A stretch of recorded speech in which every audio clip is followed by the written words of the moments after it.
नमस्कार विद्यार्थी मित्रांनो, येत्या TETसाठी सरावासाठी आपण 2025ला झालेल्या पेपर 2 मधील मराठी विभागची क्वेश्चन पेपर अभ्यासत आहोत. हा पहिला प्रश्न होता, योग्य पर्याय वापरून म्हण पूर्ण करा. देखल्या देवा टिमटिम. तर देखल्या देवा दंडवत पर्याय क्रमांक 2 ह्याचे योग्य उत्तर आहे. त्यानंतरचा प्रश्न आहे, आरती प्रभू या नावाने काव्यलेखन करणारे साहित्यिक कोण? तर आरती प्रभू पर्याय क्रमांक 3 चिंतामणी त्र्यंबक खानोलकर असे त्यांचे नाव आहे. आता या ठिकाणी पर्याय क्रमांक 4 जो आहे बासी मर्ढेकर, तर हे बासी मर्ढेकर हे नवकाव्याचे जनक म्हणून ओळखले जातात आणि ग दि माडगुळकर यांनी गीत रामायण हे लिहिले आहे. या ठिकाणी टोपण नावाचा संदर्भ आल्याने तुम्ही इतर काही कवी व साहित्यिक यांची टोपण नावे इथं अभ्यासू शकता.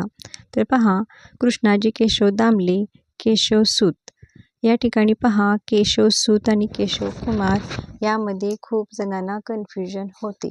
तर याच्यासाठी लक्षात ठेवण्यासाठी तुम्ही काय करायचं आहे, सूत दामले असं पाठांतर करायचं आहे. त्यामुळे तुम्हाला जर तिथं कृष्णाजी केशव दामले यांचं टोपण नाव विचारण्यात आलं तर तुम्ही केशव कुमार करणार नसून केशव सूत करणार, कारण सूत दामले तुम्ही असं पाठ केलेलं आहे.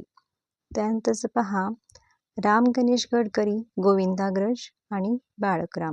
विवा शिरवाडकर, कुसुमाग्रज. त्र्यंबक बापूजी ठोंबरे, बालकवी. शंकर केशव कानेटकर, गिरीश. प्रल्हाद केशव अत्रे, केशव कुमार. आत्माराम रावजी देशपांडे, अनिल. पहा, विषय सोपा वाटत असला तरी तुम्हाला या ठिकाणी 27 ते 28 गुण घेण्यासाठी खूप चुरस आहे आणि 27 ते 28 तुम्हाला गुण मिळावे यासाठी तुम्हाला संदर्भाने आलेले सर्व पाठांतर करायचं आहे. तर पहा, यासाठी तुम्ही स्कॉलरशिप बुक वापरू शकता. इतरही तुम्ही या ठिकाणी जे चिंतामणी ते 16 नंबरला आलेला आहे, चिंतामणी त्र्यंबक खानोलकर आणि त्यांचे काय आहे, काव्यलेखन करणारे नाव आहे आरती प्रभू, जे आपल्या प्रश्नाचं उत्तर होतं पर्याय क्रमांक 3. त्याचबरोबर खाली सुद्धा हे अति महत्त्वाचं आहे, त्यांची काव्यग्रंथ आणि त्यांची कवी हेही तुम्ही अनुषंगाने इथं वाचून घ्या. नेक्स्ट क्वेश्चन पहा, पुढीलपैकी कोणते पुस्तक पु ल देशपांडे यांनी लिहिलेले नाही? अमृतवेल, असामी, व्यक्ती आणि वल्ली, बटाट्याची चाळ. तर यापैकी पहा, पर्याय 2, 3 आणि 4 ही पु ल देशपांडेंची पुस्तके आहेत आणि अमृतवेल नाही.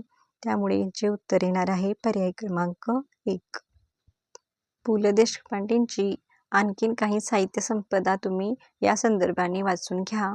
तर पहा, या ठिकाणी अंमलदार, सुंदर मी होणार, तुझं आहे तुझ्यापाशी, 3 पैशांचा तमाशा, ती फुलराणी, एक पात्री प्रयोग होते, बटाट्याची चाळ, वाऱ्यावरची वरात, असामी, विनोदी लेखन होते, खोगीर भरती, नसती विठाठेव आणि बटाट्याची चाळ, हसवणूक, गोळा बेरीज, मराठी वाङ्मयाचा इतिहास. तर प्रवास वर्णने होती, अपूर्वाई, पूर्वरंग, जावे त्यांच्या देशा, बालवाङ्मय आणि बालनाटके होती, गोकुळ आणि वय मोठम खोटम असं होतं. तर पहा, पु ल देशपांडेंची साहित्य संपदा खूप आहे आणि यावर प्रश्न विचारले गेलेले आहेत. आपल्या प्रश्नाचं जे उत्तर आलेलं आहे पर्याय क्रमांक 1 अमृतवेल हे पुस्तक कोणी लिहिले हे तुम्ही कमेंट करायचं आहे. पहा, जेणेकरून तुम्हालाही शोधायची काय लागेल, सवय लागेल आणि त्यामुळे तुमचा अभ्यास वाढणार आहे. नेक्स्ट क्वेश्चन आहे, आकांक्षा घरी गेली वाक्याचा प्रकार कोणता? अज्ञार्थी, विद्यार्थी, संकेतार्थी, स्वार्थी. तर या ठिकाणी क्रियापदावरून हे आलेले प्रकार आहेत. क्रियापदाच्या रूपावरून अज्ञार्थी, विद्यार्थी, संकेतार्थी आणि स्वार्थी असे वाक्याचे प्रकार पडतात. आणि वरील वाक्यात पहा, आकांक्षा घरी गेली इथं काळाचा बोध होतो, त्यामुळे हे स्वार्थी वाक्य आहे. तर या ठिकाणी पाहू शकता तुम्ही क्रियापदाच्या रूपावरून पडणारे 4 प्रकार जे आपल्या आता क्वेश्चन पेपर मध्ये आलेलं होतं ते स्वार्थी वाक्य होतं पर्याय क्रमांक 1. तर ते म्हणजे काय बघा, तर त्यातून नुसताच काळाचा बोध होत असेल तर त्याला स्वार्थी वाक्य असे म्हणतात. उदाहरणार्थ सुधीर शाळेत गेला. त्यानंतरचं आहे आज्ञार्थी वाक्य. तर वाक्याच्या क्रियापदाच्या रूपावरून आज्ञा, विनंती, आशीर्वाद, प्रार्थना किंवा उपदेश या गोष्टींचा जर बोध होत असेल तर त्याला आज्ञार्थी वाक्य असे म्हणतात. उदाहरणार्थ चांगला अभ्यास करा ही काय झाली? आज्ञा. तर अशा प्रकारे जेव्हा त्या वाक्यामध्ये विनंती, आज्ञा, आशीर्वाद किंवा प्रार्थना, उपदेश असतो तेव्हा ते आज्ञार्थी वाक्य असते. त्याच जर तुम्हाला डीप अभ्यास करायचा असेल तर नक्की चॅनलला भेट देऊन त्या ठिकाणी तुम्ही या सर्व क्युरीज तुमच्या जाणून घेऊ शकता, दूर करून घेऊ शकता. तर पहा, विद्यार्थी वाक्य म्हणजे काय? तर वाक्यातील क्रियापदाच्या रूपावरून विधी म्हणजे कर्तव्य, इच्छा, योग्यता, शक्यता या गोष्टीचा बोध होतो, त्यास विद्यार्थी वाक्य म्हणतात. उदाहरणार्थ चांगला अभ्यास करावा. नंतर आहे पहा संकेतार्थी वाक्य. तर वाक्यातील क्रियापदाच्या रूपावरून अमुक केले तर तमुक होईल अशी अट किंवा संकेत याचा अर्थ निघत असेल तर त्यास संकेतार्थी वाक्य असे म्हणतात. उदाहरणार्थ जर चांगला अभ्यास केला तर उत्तम यश मिळेल. अशा प्रकारे हे 4 प्रकार आहेत. तर समजा तुम्हाला जर मराठी व्याकरणाचा अभ्यास करायचा असेल तर तुम्ही ते माझ्या चॅनेलवरती प्लेलिस्ट ओपन करा, टी मराठी व्याकरण, आणि त्यामध्ये हा टॉपिक तुम्ही जरूर अभ्यासा. नेक्स्ट, कुणी झाडांच्या फांद्यावर चढले या वाक्यातील विभक्ती ओळखा. तर या ठिकाणी झाडांच्या च्या हे जोडलेलं आहे बघा. च्या हा विभक्ती प्रत्यय षष्टीचा जोडलेला आहे आणि झाडांच्या या ठिकाणी हे झाडांच्या हे अनेक वचनी आहे, त्यामुळे इथं षष्टी अनेक वचन असेच उत्तर येणार आहे. पर्याय क्रमांक 4. तर या ठिकाणी तुम्हाला विभक्ती व त्याची एकवचनी, अनेकवचनी प्रत्यय आणि मुख्य अर्थ अभ्यासून घ्यायचा आहे किंवा याचा स्क्रीनशॉट घेऊन तुम्ही ते वाचायचं आहे, कारण ते आपल्याला येणं गरजेचं आहे. नेक्स्ट आहे इक प्रत्यय लावता न येणारा शब्द कोणता? तर ह्या ठिकाणी बघा, समाजचं सामाजिक, वाच्याचं वाचिक, धर्मचं धार्मिक आणि आनंदचं आनंदित होणार, आनंदित. तर या ठिकाणी मला वाटतं की पर्याय क्रमांक 4 ह्याचं योग्य उत्तर आहे आणि आयोगानं सुद्धा हेच दिलेलं आहे. ॲक्च्युली सुरुवातीला जेव्हा मी क्वेश्चन पेपरची आन्सर की अपलोड केली, क्वेश्चन म्हणजे पेपर झाल्या तेव्हा वाचाचं वाचिक असं होत नाही असं मला वाटत होतं, कारण त्या ठिकाणी वाचा किंवा असं पण आपण वाचू शकतो, त्यामुळे मी तसं वाचलं होतं. वाचाचं वाचं होत नव्हतं, वाचा, फक्त वाचाचा जर उच्चार आपण असं केला वाचा तर ते वाचिक असं होऊ शकतं. त्यामुळे इथं पर्याय क्रमांक 4 त्यांनी उत्तर दिलेलं आहे, ज्याला प्रत्यय ईक लागत नाही तर तिथं ईत लागतो. ओके, पुढे बघा, पुढीलपैकी मागणीपत्राचा विषय कोणता असेल? तर विद्यार्थी भांडारासाठी स्टेशनरी घेणे, पर्याय क्रमांक 4 हे याचे योग्य उत्तर आहे. नेक्स्ट पहा, अ, आ, ई, उ हे कोणत्या प्रकारचे स्वर आहेत? तर हे काय आहेत? सजातीय स्वर आहेत. पर्याय क्रमांक 1. या ठिकाणी आपण पाहू शकता सजातीय स्वर अ, आ, ई, उ. तर विजातीय स्वर आहेत अ, ई, उ, ए, रू इत्यादी. जर का तुम्हाला संपूर्ण वर्णमाला अभ्यासायची असेल तर मी छोटे 2-3 व्हिडिओ तुम्हाला सविस्तररित्या समजावून वर्णमाला अपलोड केलेले आहेत. त्यासाठी तुम्हाला टी मराठी व्याकरण या प्लेलिस्टमध्ये पाहायला लागणार आहे. त्यामध्ये संयुक्त स्वर म्हणजे कोणते ते पण मी सविस्तररित्या सांगितलेलं आहे. तर नक्की तो व्हिडिओ पहा. मी किंवा आमच्या ह्या व्हिडिओच्या डिस्क्रिप्शन बॉक्समध्ये त्या व्हिडिओची मी लिंक देऊन ठेवेन, तर तुम्ही नक्की ती पाहून घ्या. नेक्स्ट पहा, धरणी या शब्दाचा लघु गुरुक्रम कोणता असेल? तर धरणीसाठी होतो पहा लघु गुरु, पर्याय क्रमांक 4. नेक्स्ट, झाकले माणिकचा योग्य अर्थ काय? झाकले माणिक म्हणजे बहुमोल वस्तू, पर्याय क्रमांक 2. तर हा अलंकारिक शब्द पडला होता पहा. तर अलंकारिक शब्दाचा सुद्धा मी व्हिडिओ अपलोड केलेला आहे, तुम्ही ते वाचून घेऊ शकता किंवा स्कॉलरशिपच्या बुकमधून तुम्ही अभ्यासू शकता. पुढीलपैकी शुद्ध शब्द ओळखा. पुढीलपैकी शुद्ध शब्द ओळखा आणि याच्यातील योग्य उत्तर आहे पर्याय क्रमांक 1 वायू, पुत्र म्हणजे यला दुसरा उकार आणि पला पहिला उकार. नेक्स्ट आहे पुढीलपैकी वचन नियमाच्या दृष्टीने गटात न बसणारा शब्द कोणता? फुले, नाले, पेले, भाले. तर या ठिकाणी पहा, फुले अनेक वचन झालं, नाले अनेक वचन झालं, पेले पेले पहा आणि भाले पहा. भाला भाले, पेला पेले, नाला नाले, फुले फूल फुले. तर या ठिकाणी उत्तर येणार आहे पर्याय क्रमांक 1 फुले. कारण पहा, एक वचन असेल तर ते फूल, अनेक असतील तर फुले. आता नाला जो आहे तो पुल्लिंग शब्द आहे, तो नाला, ते नाले, तो पेला, ते पेले, तो भाला, ते भाले. त्यामुळे या ठिकाणी पर्याय 1 जो आहे तो होणार आहे ते फूल, ती फुले. त्यामुळे पर्याय क्रमांक 1 ह्याचे योग्य उत्तर येणार आहे. वाक्यातील क्रियापद जेव्हा कर्माप्रमाणे बदलते तेव्हा टिमटिम प्रयोग म्हणतात. तर पहा, जेव्हा कर्माप्रमाणे बदलते तेव्हा काय म्हणतात? कर्मणी प्रयोग. पर्याय क्रमांक 3. तर प्रयोगाचा सुद्धा व्हिडिओ मी अपलोड केलेला आहे आणि खूप क्यूट व्हिडिओ आहे, नक्की पहा. त्यामध्ये तुम्हाला शॉर्ट ट्रिक सांगितलेली आहे की कर्तरी प्रयोग कसा ओळखायचा, कर्मणी प्रयोग कसा ओळखायचा आणि भावी प्रयोग कसा ओळखायचा. त्याच्या खुणा व बेसिक दोन्ही आहे. तुला हे पुस्तक आवडेल का? या वाक्यात गाळलेल्या जागी कोणते विरामचिन्ह येईल? आणि ऑफकोर्स प्रश्नचिन्ह येणार आहे पर्याय क्रमांक 2. नेक्स्ट आहे खालीलपैकी संत तुकारामाने लिहिलेला ग्रंथ कोणता? तर पहा, या ठिकाणी पर्याय क्रमांक 3 अभंग गाथा ही संत तुकारामाने लिहिलेली आहे. तर दासबोध आणि मनाचे श्लोक लिहिलेत संत रामदास, एकनाथी भागवत संत एकनाथ आणि भावार्थ दीपिका ही संत ज्ञानेश्वर यांनी लिहिलेली आहे. तर या ठिकाणी तुम्ही याचा स्क्रीनशॉट घेऊन हे वाचून घेऊ शकता किंवा इयत्ता 4थीच्या पुस्तकामध्ये सुद्धा हे दिलेलं आहे संतवाणी या धड्यामध्ये किंवा संतांची शिकवण असा काही धडा आहे, त्या धड्यामध्ये आहे. तर असं पाठ्यक्रमाबाहेर कोणतेही प्रश्न नाही आहे, तुम्ही पाठ्यपुस्तकं नक्की वाचून घ्या. नेक्स्ट आहे पहा, शाळा माते समान आहे या वाक्यात शाळा हे काय आहे? तर उपमेय, उपमान, साधारण धर्म, अलंकार.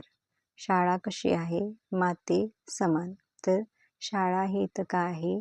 उपमेय आहे आणि माता आहे उपमान आहे. पर्याय क्रमांक 1 ह्याचे योग्य उत्तर येणार आहे. तर पहा, उपमेय म्हणजे काय? तर कोणाला उपमा दिलेली आहे त्याला म्हणतात उपमेय. कशाची उपमा दिलेली आहे त्याला म्हणतात उपमान.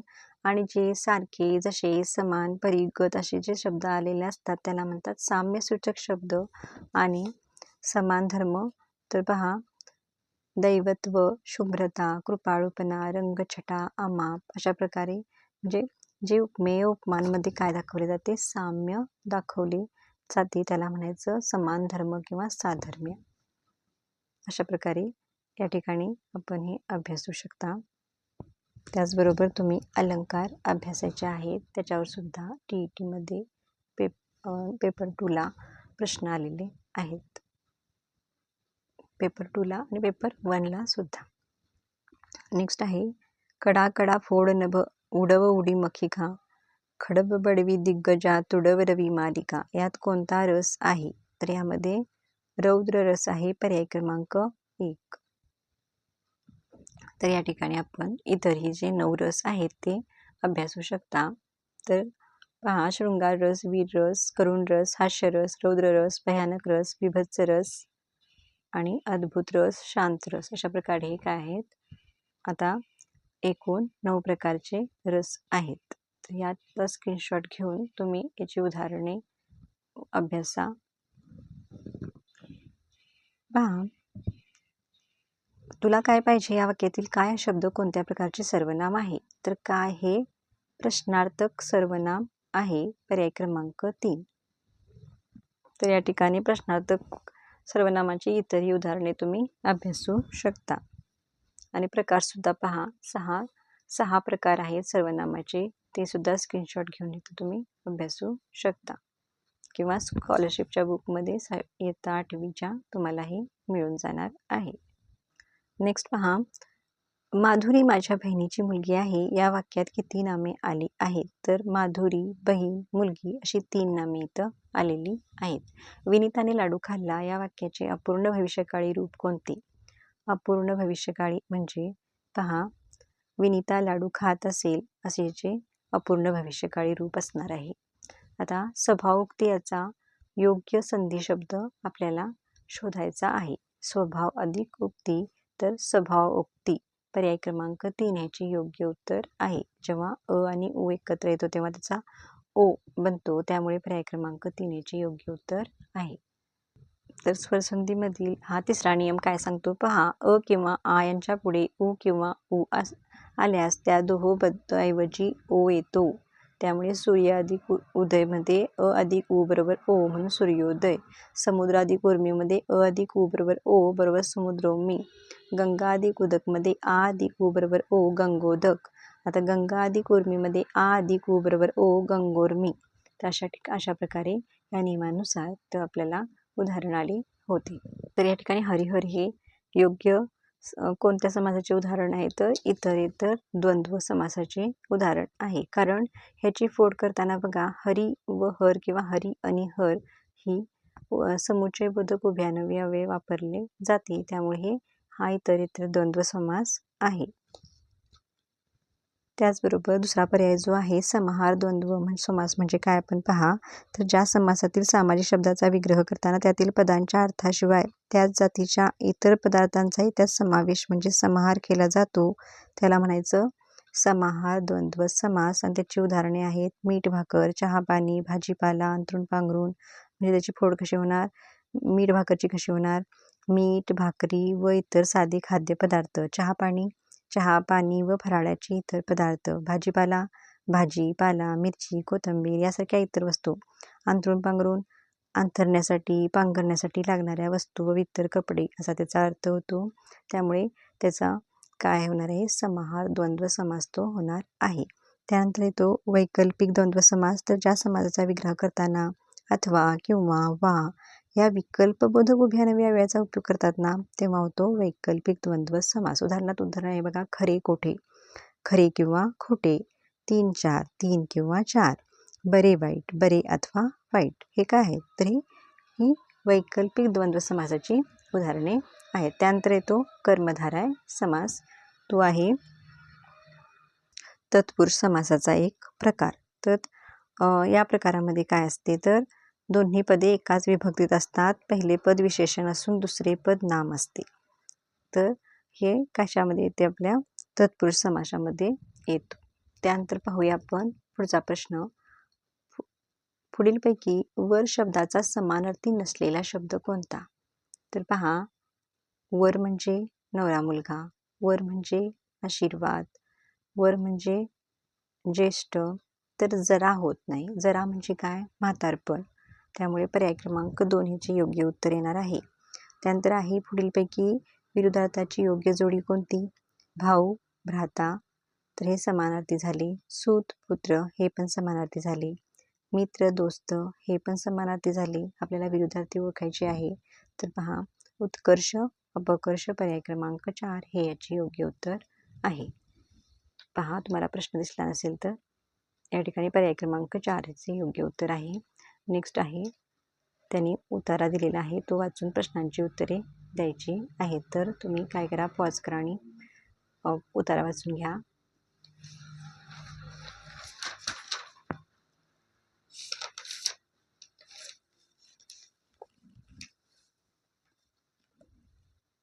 उतारावरील पहिला प्रश्न आहे पहा, 25 नंबरला. दुःखाविषयी सांगताना पुढीलपैकी कोणते उदाहरण उतार्यात आलेले नाही?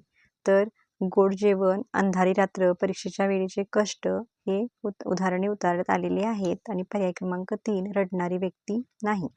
दुःखे कशासाठी येतात? तर दुःखे कसोटी पाहण्यासाठी येतात. आणि पहा, उतार्यात लेखकाचा कसा दृष्टिकोन प्रतीत होतो? तर सकारात्मक दृष्टिकोन प्रतीत होतो. पर्याय क्रमांक 1 ह्याचे योग्य उत्तर आहे. नेक्स्ट पहा, आता कविता वाचून आपल्याला उतारा झाला तर कविता वाचून या प्रश्नांची उत्तरे लिहायची आहेत. तर कविता व्हिडिओ पॉज करून वाचून घ्या. पहा प्रश्न काय आहे, कळीसाठी कोण वाट पाहत आहे? तर कळीसाठी सूर्याचा किरण वाट पाहत आहे. पर्याय क्रमांक 3 या ठिकाणी म्हटलेलं आहे. पहा, तिच्यासाठी तिष्ठीत असतो एक किरण सूर्याचा. तर सूर्याचा किरण तिची वाट पाहत आहे कळीची. नंतर 29 पहा, पुढीलपैकी कोणता निर्धार कळीच्या मनात नाही? सूर्य होण्याचा, फूल होण्याचा, दिमाखात मिरवण्याचा का सुगंधित होण्याचा? आणि उत्तर आहे पर्याय क्रमांक 1 सूर्य होण्याचा. मनात आहे तिच्या फूल होण्याचा, दिमाखात मिरवण्याचा, सुगंधित होण्याचा. मनात नाही सूर्य होण्याचा. पर्याय क्रमांक 1. नेक्स्ट पहा, कवितेतील कळी म्हणजे कोण असावी? फुलाची कळी, बागेत फुलणारी कळी, झाडावर उमलणारी कळी का जन्माला येणारी मुलगी? आणि याचे योग्य उत्तर आहे जन्माला येणारी मुलगी. पर्याय क्रमांक 4. तर आपण आता याच्यातील एक मागे क्वेश्चन पाहिला होता बघा, शुद्ध अशुद्ध शब्दाचा. त्यातील 11वा बघा, पुढीलपैकी शुद्ध शब्द ओळखा म्हटलेत. वायुपुत्र मी सांगितलं होतं पर्याय क्रमांक 1, पण ॲक्च्युली याचं उत्तर पर्याय क्रमांक 2 आहे. कारण यला सुद्धा पहिला उकार येतो आणि पला सुद्धा पहिला उकार येतो असा शुद्ध शब्द आहे. त्यामुळे याचं उत्तर तुम्ही नोंद करून घ्यायचं आहे. पर्याय क्रमांक 2. व्हिडिओ आवडला लाईक करा, तुमच्या मित्रमैत्रिणींना शेअर करा आणि जर चॅनलला नवीन असाल तर सबस्क्राईब करून ठेवा, जेणेकरून मी नेक्स्ट व्हिडिओ अपलोड केल्यानंतर त्याची नोटिफिकेशन सर्वात आधी तुम्हाला मिळेल. थँक्यू.